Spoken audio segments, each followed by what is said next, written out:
우리나라의 지배를 받던 한국으로 이민을 간다니. 여기 대한민국으로 이민 가는 것에 반대를 하는 일본 부모님들이 있습니다. 젊은 일본인 여자는 왜 한국으로 이민을 오게 된 것일까요? 지금부터 그녀의 이야기를 시작해 보겠습니다. 안녕하세요. 저는 도쿄에서 웹 디자이너로 일하고 있는 28살 일본인 니라 타나카입니다. 저는 네 번째 담요 밑에 옹송 그리며 스웨터를 3겹이나 입었는데도 떨고 있었어요. 제 작은 도쿄 아파트는 냉장고 같았지만 난방을 더 올릴 수 없었어요. 지난달 청구서를 본 후로는요. 또 다른 낙원의 하루네요. 저는 손을 비벼가며 중얼거렸어요. 그 비꼼이 저를 따뜻하게 해주진 않았지만 기분은 조금 나아졌어요. 저는 지쳤어요. 추위에 지쳤고 이 신발 상자 같은 아파트를 감당하기 위해 초과 근무하는 것에 지쳤고 모든 엔화를 세는 것에 지쳤어요. 컴퓨터 화면의 웹사이트 디자인들도 피로를 느끼게 했어요. 저는 제 일을 잘해요. 회사의 모든 사람들이 그렇게 말하죠. 하지만 도쿄에서는 잘하는 것만으로는 충분히 돈을 벌 수 없어요. 이제는요. 저는 책상 위의 사진을 힐끗 보았어요. 켄지가 얼어붙은 시간 속에서 그의 우스꽝스러운 미소로 저를 바라보았어요. 지난달 그들은 그의 아파트에서 그를 발견했어요. 공식 보고서는 심장마비라고 했지만 우리 모두 진실을 알았어요. 그의 아파트는 제 것보다 더 추웠고 그날 밤 기온은 영하로 떨어졌어요. 그는 제대로 된 난방을 감당할 수 없었어요. 우리 대부분처럼요. 우리 상사는 짧은 연설을 하고 다음 주에 그의 대체자를 고용했어요. 삶은 계속되었어요. 하지만 저는 켄지에 대해 생각하는 것을 멈출 수 없었어요. 이것보다 더 나은 것이 있어야 해요. 저는 텅 빈 아파트에 속삭였어요. 저는 슬픈 생각에서 벗어나기 위해 노트북을 더 가까이 당겼어요. 그때 저는 한국에서의 생활 외국인의 가이드라는 제목의 비디오를 우연히 발견했어요. 저는 거의 지나칠 뻔했어요. 한국은 제 관심 영역에 없었어요. 고등학교 때 제 친구들과 저는 한국 드라마와 케이팝에 대해 농담까지 했었어요. 한국? 그냥 더 매운 음식이 있는 일본 아니야? 저는 웃었던 기억이 나요. 하지만 무언가가 저를 그 비디오를 클릭하게 만들었어요. 그리고 또 다른 것을. 전 세계에서 온 사람들 미국, 독일, 영국, 프랑스, 이탈리아, 캐나다, 중국인이 한국에서의 삶에 대해 이야기하는 것을 보며 제 눈이 커졌어요. 그들은 단순한 관광객이 아니었어요. 그들은 그곳으로 이사했어요. 새로운 삶을 그곳에 만들었어요. 에밀리라는 미국 여성이 서울 아파트에서 카메라로 촬영을 했어요. 한국의 가장 좋은 점이요? 저는 더 이상 겨울에 대해 걱정하지 않아요. 온돌 바닥 난방이 돈을 많이 쓰지 않고도 제 집 전체를 따뜻하게 유지해 주거든요. 클라우스라는 독일 프로그래머가 그의 비디오에서 열정적으로 고개를 끄덕였어요. 저는 여기서 합리적인 시간 동안 일하고 공정하게 급여를 받아요. 더 이상 임대료를 내기 위해 60시간씩 일하지 않아도 돼요. 저는 제 손가락이 그렇게 많은 검색을 입력하느라고 피곤함을 느꼈어요. 한국에서의 일자리, 서울의 생활비, 한국어 기초, 비자 요건. 몇 달 만에 처음으로 제 가슴에서 이상한 무언가가 일어나는 것을 느꼈어요. 그것을 알아차리는데 잠시 시간이 걸렸어요. 희망이었어요. 제가 할 수 있을까요? 제가 그냥 떠날 수 있을까요? 새로운 곳에서 다시 시작할 수 있을까요? 아파트가 따뜻하고 일이 영혼을 고갈시키지 않는 곳에서요? 제 전화기에서 내일의 일은 회의를 알리는 알림이 울렸어요. 또 다른 같은 일상의 하루가 저 앞에 펼쳐졌어요. 하지만 오늘 밤은 달랐어요. 저는 노트북을 닫고 이불을 덮었어요. 하지만 청구서나 업무 마감일에 대해 걱정하는 대신 저는 따뜻한 바닥과 새로운 시작을 꿈꾸며 잠이 들었어요. 아마도 어쩌면 제 삶은 그저 추위에서 살아남는 것 이상이 될 수 있을지도 몰라요. 저는 다음날 직장에서 집중할 수 없었어요. 제 마음은 계속 그 비디오들로 돌아갔어요. 따뜻한 아파트, 합리적인 근무 시간, 새로운 가능성들이요. 점심시간에 동료들과 함께 점심을 먹는 사무실. 뒷담화를 나누는 동안 저는 폰에 몰두하여 한국에 대한 더 많은 정보를 찾고 있었어요. 오늘 뭐가 그렇게 폰에 관심이 있으신가요? 메이가 제 어깨 너머로 들여다보며 물었어요. 저는 대답하기 전에 망설였어요. 한국에 대한 정보를 찾고 있어요. 메이의 눈썹이 치켜 올라갔어요. 한국이요? 왜요? 음식은 너무 맵고 그곳 사람들은 모두 그런 바보 같은 팝밴드와 드라마틱한 TV쇼에 집착하잖아요. 저는 휴게실에서 논쟁을 시작하고 싶지 않아 공손히 고개를 끄덕였어요. 하지만 개인적으로 저는 그 비디오들에서 본 모든 긍정적인 것들을 생각했어요. K-팝이나 김치와는 전혀 관련이 없는 것들이었죠. 퇴근 후 얼어붙은 제 아파트로 곧장 가는 대신 저는 우회했어요. 제 지하철역 근처에 작은 한국어 학원을 여러 번 봤지만 별로 주의를 기울이지 않았었어요. 오늘 저는 한글을 보여주는 다채로운 간판을 바라보며 멈춰 섰어요. 아마 저는 이게 진지하지도 않을 거예요. 문을 밀어 열면서 제 자신에게 중얼거렸어요. 하지만 새로운 것을 배우는 건 해롭지 않겠죠, 그렇죠? 리셉션 데스크에 있는 여성이 따뜻하게 미소 지었어요. 도와드릴까요? 저는 한국어 초급 수업에 등록하고 싶어요. 제 심장이 빠르게 뛰고 있는데도. 제 목소리는 이상하게 자신감 있게 들렸어요. 그 주말 첫 수업은 제가 예상했던 것보다 어려웠어요. 한글이라고 불리는 한국 알파벳은 일본 문자와 전혀 닮지 않았어요. 제 손가락은 낯선 모양을 만들려고 할 때 더듬거렸어요. 걱정하지 마세요. 우리 선생님 박 씨가 우리를 안심시켰어요. 한글은 논리적이고 배우기 쉽게 설계되었어요. 세종대왕님이 보통 사람들이 읽고 쓸 수 있도록 만드셨어요. 저는 쉽다는 부분에 대해 확신이 없었지만 그 도전을 즐기고 있는 제 자신을 발견했어요. 2시간 동안 제 마음은 청구서나 난방비에 대해 걱정하는 대신 새로운 것을 배우는데 완전히 집중했어요. 제 수업에서 저는 전 세계에서 온 사람들을 만났어요.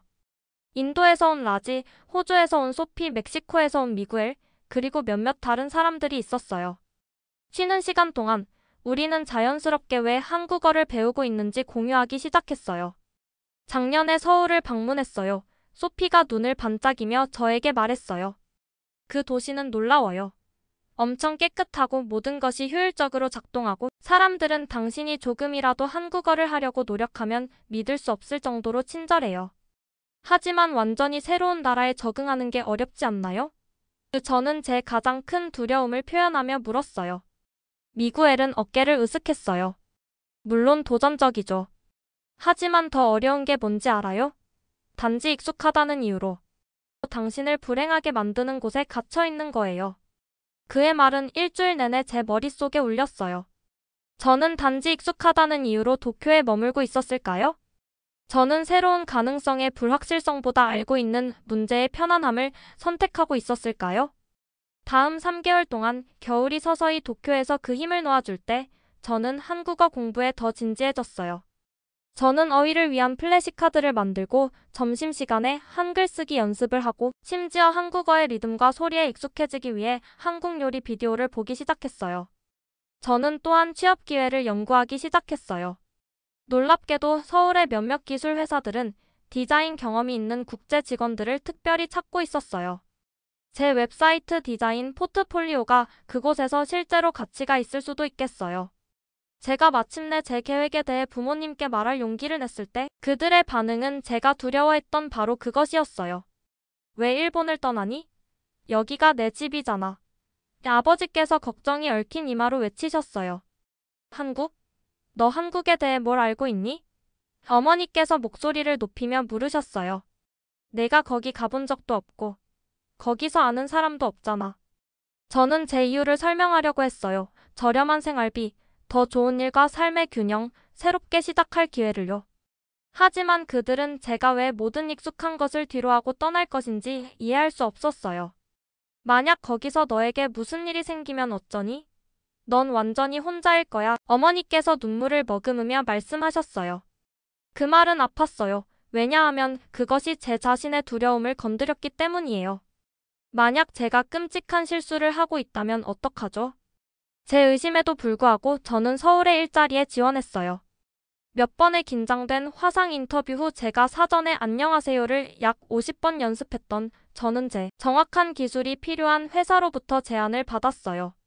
급여는 제가 도쿄에서 버는 것보다 많이 높지는 않았지만 생활비, 특히 주택과 공과금을 계산했을 때 그 차이는 상당했어요. 저는 실제로 매달 돈을 절약할 수 있었어요. 떨리는 손가락으로 저는 수락 이메일을 입력했어요. 저는 제 직장에 통지하고 제 몇 안 되는 소지품을 정리하고 서울행 편도 항공권을 예약했어요. 출발 전날 밤 저는 빈 아파트에서 천장을 바라보며 잠을 이루지 못했어요. 저는 용감한 것일까요? 아니면 그저 어리석은 것일까요? 저는 무언가를 향해 달려가고 있는 것일까요? 아니면 그저 도망치고 있는 것일까요? 저는 답변이 없었고 오직 질문들과 새로운 삶으로 가는 비행기 표만 있었어요. 저는 인천국제공항 입국장을 통과하며 제 여권을 너무 꽉 쥐어서 손가락 관절이 하얗게 변했어요. 제 심장은 마치 북처럼 가슴속에서 쿵쿵 뛰어서 숨쉬기 어려웠어요. 제가 한 일의 현실이 갑자기 저를 강타했어요. 저는 온라인에서만 조사했던 장소를 위해 모든 것을 뒤로 남겨두고 왔어요. 제 직장, 제 아파트, 제 나라를요. 만약 그 모든 비디오들이 거짓말이었다면 어떡하죠? 만약 한국이 제가 상상했던 것과 전혀 다르다면 어떡하죠? 만약 제가 인생에서 가장 큰 실수를 했다면 어떡하죠? 인천공항에 도착하고 저는 눈을 깜빡이며 기다리는 얼굴들 사이에서 살펴봤어요. 그 목소리가 익숙하게 들렸어요. 니라. 한국에 오신 것을 환영해요. 키 큰 인물이 열정적으로 손을 흔들며 군중을 뚫고 나왔어요. 리암? 저는 제 눈을 거의 믿을 수 없어 헉하고 숨을 들이켰어요. 여기서 뭐하고 있어요? 리암은 웃었고 그의 파란 눈은 구석에서 주름이 잡혔어요. 저는 지난달에 여기로 이사 왔어요.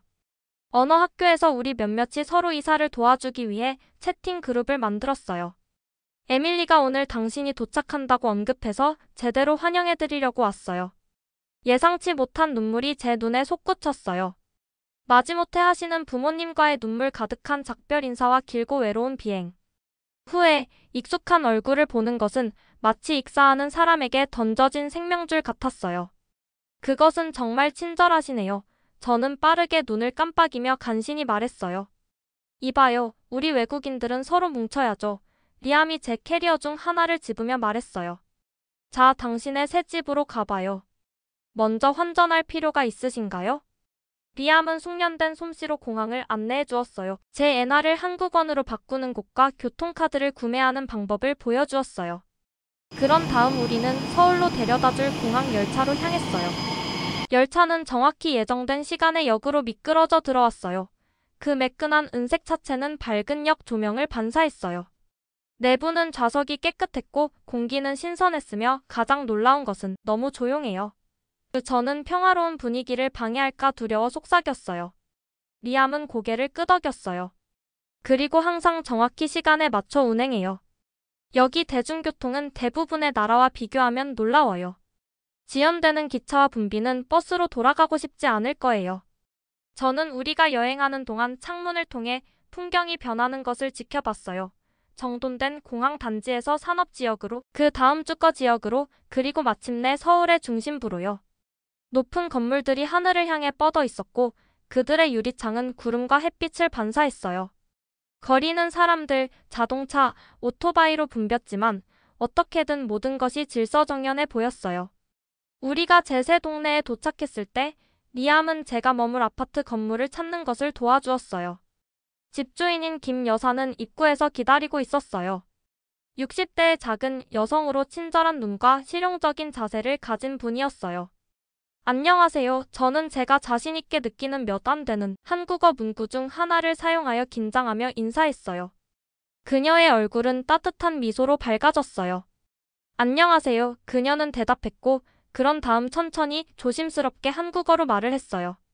그녀는 건물의 이곳저곳을 소개시켜 주셨어요. 저는 아마도 10단어 중 하나 정도만 이해했지만 그녀의 몸짓과 리암의 가끔씩 번역 덕분에 저는 필수적인 것들을 이해했어요. 현관문 보안 코드, 우편함 위치, 쓰레기 분리 규칙이요. 제 새 집은 3층에 있었어요. 작은 원룸 아파트였지만 깨끗하고 새 가전제품이 있었어요. 벽은 새로 흰색으로 칠해졌고 욕실은 새 타일로 빛났어요. 하지만 가장 좋은 부분은 김 여사가 자랑스럽게 바닥 난방 시스템을 시연했을 때 왔어요. 온돌, 그녀는 아래를 가리키며 말했어요. 겨울에 바닥이 따뜻해요. 그런 다음 제 혼란을 보고 그녀는 간단한 영어로 바꿨어요. In winter full warm. Not expensive. Maybe 5만 원 per month. 저는 머릿속으로 빠르게 계산했어요. 그것은 약 45달러. 제가 도쿄에서 거의 작동하지 않는 난방에 지불했던 것의 3분의 1도 안 되는 금액이었어요. 김 여사가 떠난 후 저는 제 빈 아파트 바닥에 다리를 꼬고 앉아 그 부드러운 온기가 제 청바지를 통해 스며드는 것을 느꼈어요. 제가 실제로 여기 있다는 게 믿기지 않아요. 저는 곧 제 집이 될 빈 벽들을 둘러보며 혼잣말을 했어요. 제 창문 밖에 어둠이 내릴 무렵 초인종이 울렸어요. 제가 문을 열었을 때 저는 리안뿐만 아니라 언어 수업에서의 에밀리, 클라우스, 웨이르리 집 앞에 와 있었어요. 모두 음식과 생활용품 가방을 들고 있었어요. 서울에 오신 걸 환영해요. 그들은 합창하듯 말하며 안으로 들어와 즉시 제 빈 아파트를 생기로 가득 차게 만들었어요. 에밀리는 저에게 부드러운 담요를 건넸어요. 첫날 밤을 위해서요. 그녀가 말했어요. 내일 우리는 제대로 된 이불을 사러 갈 수 있어요. 클라우스는 접시, 컵 그리고 식기를 가져왔어요. 이것들은 제게 여분으로 있던 것들이에요. 그가 설명했어요. 당신이 정착하면 교체할 수 있어요. 웨이는 매콤하고 군침이 도는 향기로 공기를 채우는 음식 용기들을 풀었어요. 한국 치킨이에요. 그녀가 이야기했어요. 첫날 밤을 위한 최고의 위로 음식이죠. 우리가 제 따뜻한 바닥에 둘러앉아 제 입술을 얼얼하게 만드는 치킨을 먹고 한국에서의 우리의 첫날들에 대한 이야기를 나누는 동안 제 가슴 속에 무언가 팽팽한 것이 풀리기 시작했어요. 이 사람들은 제가 겪고 있는 것을 정확히 이해했어요. 왜냐하면 그들 자신도 그것을 겪었기 때문이에요. 저는 첫 주에 무서웠어요. 에밀리가 손가락에서 소스를 닦으며 인정했어요. 식료품점을 찾으려다 3번이나 길을 잃었어요. 저는 실수로 메뉴에서 가장 매운 국을 주문하고 레스토랑에서 울었어요. 클라우스가 웃으며 덧붙였어요. 하지만 우리 모두 해냈어요. 웨이가 자신감 있게 말했어요. 그리고 당신도 그럴 거예요. 제 2캐리어 제가 집에서 가져온 전부를 풀 때 저는 중요한 것을 깨달았어요. 저는 이 새로운 세계에서 혼자가 아니었어요. 저는 그것을 탐색하는 데 도움을 줄 사람들이 있었어요. 그날 밤 제 임시 침대에 빌린 담요를 덮고 누워 저는 제 아래의 따뜻한 바닥을 느끼며 켄지를 생각했어요. 저는 그가 이런 기회를 가질 수 있었으면 좋겠다고 생각했어요. 새로운 시작, 따뜻한 집, 새 친구들을요. 제가 이것을 최대한 활용할게요. 저는 조용한 어둠에 약속했어요. 저만을 위해서가 아니라 그를 위해서도요. 몇 달 만에 처음으로 저는 떨지 않고 잠이 들었어요. 저는 컴퓨터 화면을 응시하며 같은 이메일을 5번째 읽고 있었지만 여전히 그 안에 한국어 문구의 절반을 이해하지 못했어요. 새 회사에서의 첫날은 악몽으로 변하고 있었어요. 몇 달간의 언어 수업에도 불구하고 저는 동료들이 말하는 빠른 한국어의 준비가 되어 있지 않았어요. 그들이 뭔가를 말하면 저는 아마 2단어 정도만 알아듣고 그들이 제 대답을 기다리는 동안 30초 정도 그 의미를 조합하려고 애썼어요. 오전 중반쯤이 되자 대부분은 포기하고 대신 저에게 이메일을 보내기 시작했어요. 그것조차도 크게 나아지지 않았어요. 디자인팀 회의가 오후 2시에 있습니다. 저는 디자인팀과 이시라는 단어는 알아들었지만 그게 회의였나요? 마감일? 요청? 점심시간이 되자 제 머리는 욱신거렸고 제 자신감은 완전히 산산조각 났어요. 저는 회사 구내식당에서 구석 테이블을 찾아 혼자 앉아 접시 주변으로 밥을 밀어내며 눈물을 참고 있었어요. 여기 오는 것이 무슨 생각이었죠? 저는 이걸 할 수 없었어요. 저는 끔찍한 실수를 했어요. 같이 앉아도 될까요? 완벽한 영어로 친절한 목소리가 물었어요. 저는 점심 쟁반을 들고 있는 세련된 단발머리와 따뜻한 미소를 가진 제 또래의 여성을 보기 위해 위를 쳐다봤어요. 부탁해요. 저는 어떤 영어 단어든 감사하게 중얼거렸어요. 저는 민지예요. 그녀는 앉으며 말했어요. 저는 당신 팀의 프로젝트 매니저예요. 오늘 아침에 조금 긴장해 보이는 것 같아 보이셨어요. 저는 부끄러움으로 제 뺨이 붉어지는 것을 느꼈지만 고개를 끄덕였어요. 그렇게 눈에 띄나요? 이전에 본 사람에게만요. 민지가 웃었어요. 걱정하지 마세요. 처음에는 모두가 그런 기분을 느껴요. 영국에서 온 제 친구 올리버는 첫 주에 매일 울었어요. 지금은 우리의 가장 뛰어난 팀 리더 중 한 명이에요. 제 머리가 번쩍 들렸어요. 올리버요? 안경 쓴 키 큰 여자? 런던에서 온? 민지가 눈썹을 치켜 올렸어요. 그를 아세요? 그는 도쿄에서 제 한국어 수업에 있었어요. 그 세상이 갑자기 더 작게 덜 위협적으로 느껴졌어요. 그는 여전히 여기 있어요. 사실 우리는 꽤 많은 국제 직원들이 있어요. 점심 식사 후에 그들 중 몇 명을 소개해 드릴게요. 약속대로 민지는 점심 식사 후 저를 사무실 주변으로 인도하며 전 세계에서 온 얼굴들을 소개해 주었어요. 올리버는 저를 오랜 친구처럼 안아주었어요. 또한 마케팅에서 일하는 프랑스 출신의 클로에, 저처럼 디자인 부서에 있는 이탈리아 출신의 줄리아, 개발 부서의 멕시코 출신 미구엘, 그리고 몇몇 다른 사람들이 있었어요. 저도 첫날에 당신과 똑같이 느꼈어요. 줄리아가 진실된 눈빛으로 저에게 말했어요.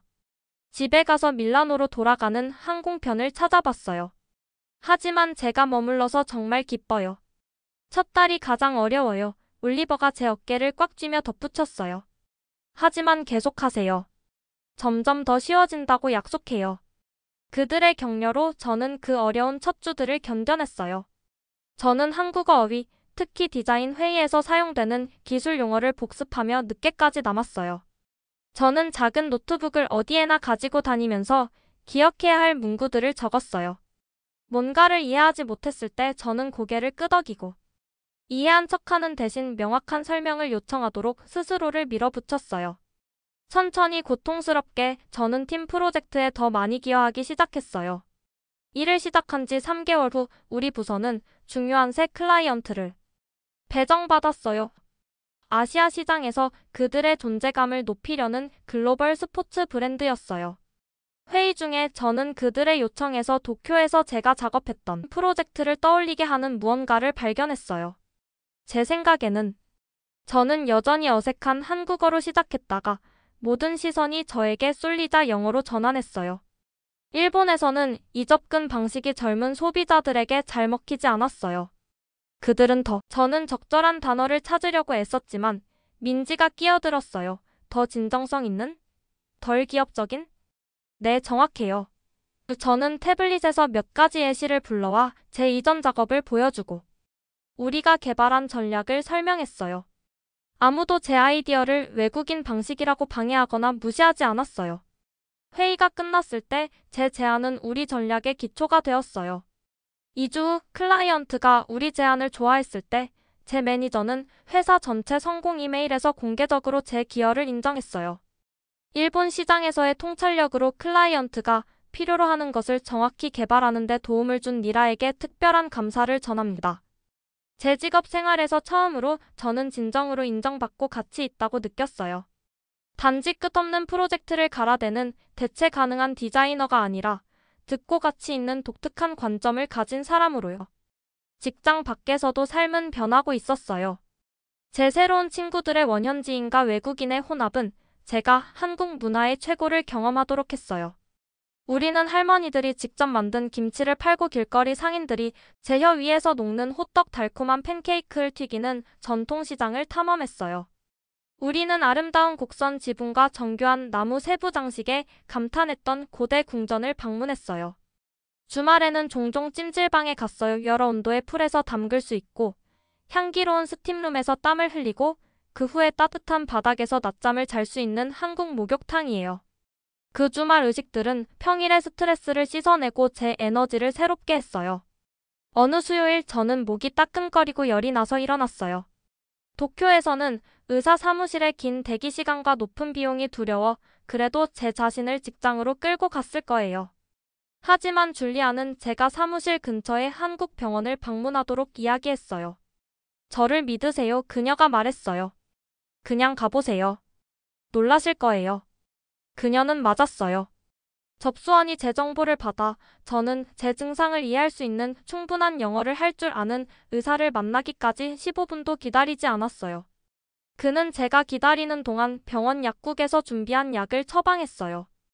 약을 포함한 전체 방문 비용은 3만 원 미만이었어요. 저는 빨리 회복하여 단 이틀 만에 다시 일할 수 있었어요. 보세요. 이것이 우리 모두가 여기를 좋아하는 이유예요. 에밀리가 그 주말 저녁 식사 중에 저에게 말했어요. 의료 시스템이 실제로 사람들을 파산시키지 않고 돌봐줘요. 그리고 당신은 기본적인 필수품을 감당하기 위해 자신을 죽도록 일할 필요가 없어요. 클라우스가 덧붙였어요. 마지막으로 난방비에 대해 걱정한 것이 언제였나요? 저는 그것에 대해 생각해보고 몇 주 동안 공과금을 확인하지 않았다는 것을 깨달았어요. 제 따뜻한 아파트, 합리적인 근무 시간, 감당할 수 있는 의료 서비스, 그리고 늘어나는 친구들의 원은 천천히 제 삶을 변화시키고 있었어요. 그날 밤 저는 주간 채팅을 위해 부모님과 화상 통화를 했어요. 한 번만이라도 제가 언제 집에 오냐고 묻는 대신 그들은 제가 얼마나 건강해 보이는지 언급했어요. 뺨에 혈색이 돌아왔구나, 어머니가 말씀하셨어요. 그리고 너는 더 많이 웃고 있어. 그래요?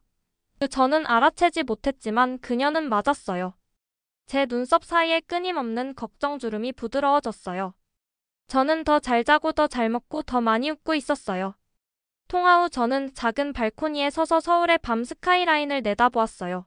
건물들이 그 너머의 어두운 산들 앞에서 별처럼 빛나고 있었어요. 불과 몇 달 전에는 너무나 낯설게 느껴졌던 도시가 집처럼 느껴지기 시작했어요. 천천히 그러나 확실하게 저는 오기 전에 봤던 비디오에서의 모든 주장들이 과장이 아니라 현실이라는 것을 발견하고 있었어요. 그리고 저의 새 삶도 마찬가지였어요. 저는 도착 게이트에서 긴장하며 서성였어요. 부모님의 비행기가 정시에 착륙했다는 것을 알고 있음에도 30초마다 항공편 정보판을 확인하고 있었어요. 제가 한국으로 이사한 지 6개월 만에 그들이 마침내 방문하고 있었어요. 저는 제가 끔찍한 실수를 하지 않았다는 것을 보여주기 위해 필사적으로 모든 세부 사항을 몇 주 동안 계획했어요. 그들이 제가 왜 일본을 떠나기로 선택했는지 이해할까요? 그들이 제가 여기서 찾은 것을 볼 수 있을까요? 아니면 그들이 저를 집으로 돌아오게 설득하려고 일주일 내내 노력할까요? 자동문이 열리고 지친 여행객들의 물결이 나타났어요. 저는 발끝으로 서서 군중을 살폈어요. 그때까지, 니라. 어머니의 목소리가 공항 소음을 뚫고 들렸어요. 그들이 거기 있었어요. 제가 기억하는 것과 똑같이 보이지만 어쩐지 더 작아 보였어요. 어머니는 저를 보는 순간 눈물을 터뜨렸어요. 내 아가, 그녀는 저를 익숙한 향수 냄새가 나는 꽉 찬 포옹으로 끌어당기며 흐느꼈어요. 우리는 너를 정말 많이 그리워했어. 아버지는 어색하게 옆에 서서 세련되고 현대적인 공항을 숨김없는 놀라움으로 둘러보고 계셨어요. 그의 차례가 되어 저를 안았을 때 그는 속삭였어요. 이곳은 내가 예상한 것과 달라. 어떤 것을 예상하셨어요? 저는 공항 열차를 향해 걸으며 물었어요. 그는 어깨를 으쓱했어요. 잘 모르겠어. 뭔가 덜 선진적인 것을 예상했나 보다. 저는 미소를 참았어요. 이것은 단지 시작일 뿐이었어요. 다음 주 동안 저는 그들의 새로운 삶으로의 관광 가이드가 되었어요. 저는 그들에게 어머니가 기쁨으로 감탄하게 만든 따뜻한 바닥이 있는 제 아파트를 보여주었어요. 내가 더 이상 감기에 걸리지 않는 것이 당연하구나. 그녀는 양말을 통해 부드러운 열기를 느끼기 위해 신발을 벗으며 말했어요. 저는 그들을 제 직장에 데려갔고 거기서 민지와 팀이 그들을 따뜻하게 환영했어요. 우리의 디자인 프로젝트를 보여주고 그들에게 멋진 점심 식사를 대접했어요. 30년 동안 같은 엄격한 일본 회사에서 일해온 제 아버지는 편안한 분위기와 제 매니저가 제 기여를 칭찬하는 방식에 충격을 받은 것 같았어요. 당신의 딸은 우리 팀에 신선한 관점을 가져왔어요. 민지가 그들에게 조심스러운 영어로 말했어요. 그녀가 우리를 선택해서 정말 행운이에요. 저는 아버지의 눈썹이 살짝 올라가는 것을 지켜봤어요. 도쿄에서 일했던 모든 해 동안 어떤 매니저도 제 가족 앞에서 저를 감사하게 여긴다고 표현한 적이 없었어요. 우리는 정확히 일정대로 도착하는 효율적인 지하철 시스템을 타고 우리가 식사를 마친 후에도 직원들이 우리를 서두르지 않는 저렴한 레스토랑에서 먹고 가족들이 해질녘까지 소풍을 즐기는 아름다운 공원들을 거닐었어요. 저는 그들에게 제 친구들을 소개했어요. 에밀리, 리암, 클라우스, 줄리아, 그리고 다른 사람들. 그들은 자신들의 고국 대신 한국을 선택한 이야기를 공유했어요. 저는 런던에서 엔지니어로 일할 때보다 여기서 교사 월급으로 더 많은 돈을 저축해요. 올리버가 어느 저녁 맥주를 마시며 제 아버지에게 말했어요. 그리고 저는 더 이상 자정까지 일하지 않아요. 클로에가 덧붙였고 제 어머니는 제가 도쿄 사무실에서 지쳐서 전화했던 모든 밤들을 기억하며 이해하는 듯 고개를 끄덕였어요. 어느 저녁 우리가 제 아파트에서 저녁 식사를 하는 동안 저는 아버지가 평소와 달리 조용해진 것을 알아챘어요. 그는 생각에 잠겨 음식을 이리저리 밀어냈어요. 아빠 무슨 일 있으세요? 저는 그가 무언가에 실망했을까 걱정하며 물었어요. 그는 고개를 들고 그 질문에 놀란 것 같았어요. 아무 문제 없다. 그는 천천히 대답했어요. 나는 내가 얼마나 틀렸는지 생각하고 있을 뿐이야. 나는 내가 여기 오는 것이 실수라고 생각했어. 왜 누군가가 일본 대신 한국을 선택할지 이해하지 못했어. 그는 빚을 지지 않고도 제가 살 수 있었던 단순하지만 편안한 가구가 있는 따뜻한 제 아파트를 가리켰어요. 하지만 이제 보이는구나. 너는 여기서 그저 생존하는 것이 아니라 번창하고 있어. 너는 친구들이 있고 의미 있는 일이 있고 매달 청구서를 내기 위해 고생하지 않고 있어. 그의 목소리가 부드러워졌어요. 도쿄에 있는 너희 아파트는 항상 너무 추웠고 너는 항상 피곤해 보였어. 여기서는 내가 행복해 보인다. 저는 눈물이 차오르는 것을 느꼈어요. 저는 행복해요, 아빠. 어머니는 테이블 너머로 손을 뻗어 제 손을 꼭 잡았어요.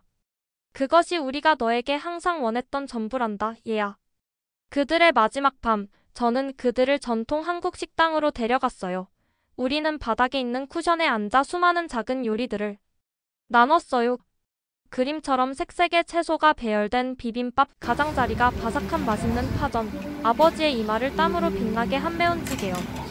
있잖아, 어머니는 디저트로 달콤한 팥빙수를 한 숟가락 맛보며 생각에 잠겨 말했어요. 아마도 너희 아버지와 내가 더 자주 방문할 수 있을 것 같아. 어쩌면 다음에는 더 오래 머물 수도 있을까? 그 질문은 가능성으로 가득 찬 채 공중에 떠 있었어요. 저는 미소를 지었어요. 정말 좋을 것 같아요.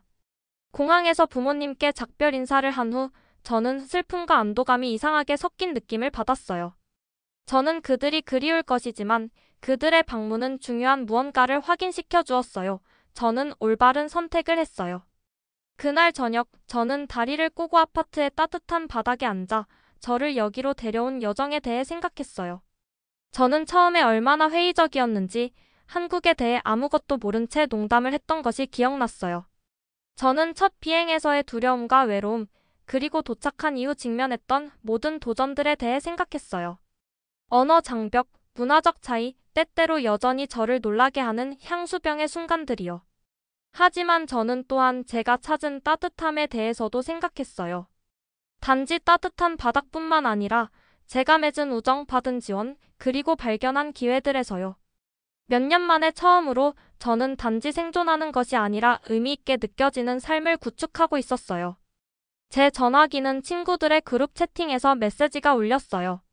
그들은 그 주말에 산에서 가을 단풍을 보기 위한 하이킹 여행을 계획하고 있었어요.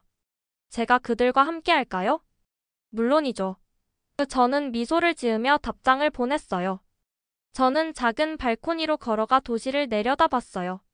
한강은 서울의 스카이라인 빛을 반사했고 멀리서는 어두운 산들이 도시를 보호하듯 감싸고 있었어요. 한때는 너무 낯설게 느껴졌던 이 장소가 이제는 집처럼 느껴졌어요. 저는 더 이상 방문객이 아니었어요. 저는 이 장소의 구조의 일부가 되어가고 있었어요. 제 자신의 이야기를 그 패턴에 짜놓고 있었어요. 그날 밤 잠자리에 들 준비를 하면서 저는 추운 도쿄 아파트에서 죽음으로 제가 이사를 결정하게 된 촉매 중 하나였던 켄지에 대해 생각했어요. 저는 그가 이 도약을 한 저를 단지 존재하는 것이 아니라 번창할 수 있는 장소를 찾은 것을 자랑스러워할 것이라고 생각하고 싶었어요. 저는 한 장의 담요 밑으로 미끄러져 들어갔고 바닥의 따뜻함이 제 매트리스를 통해 위로 방사되는 것을 느꼈어요. 제 아파트는 제 마음처럼 편안함과 미래에 대한 희망으로 가득 차 있었어요. 지난주에 안녕히 주무세요. 저는 스스로에게 속삭였어요. 딸 자요. 제 언어 교환 파트너와 함께 연습했던 한국어 문구예요. 그 말은 제 혀에 맞는 것 같았어요. 마치 거기에 속한 것처럼요. 마치 제가 이제 여기에 속한 것처럼요.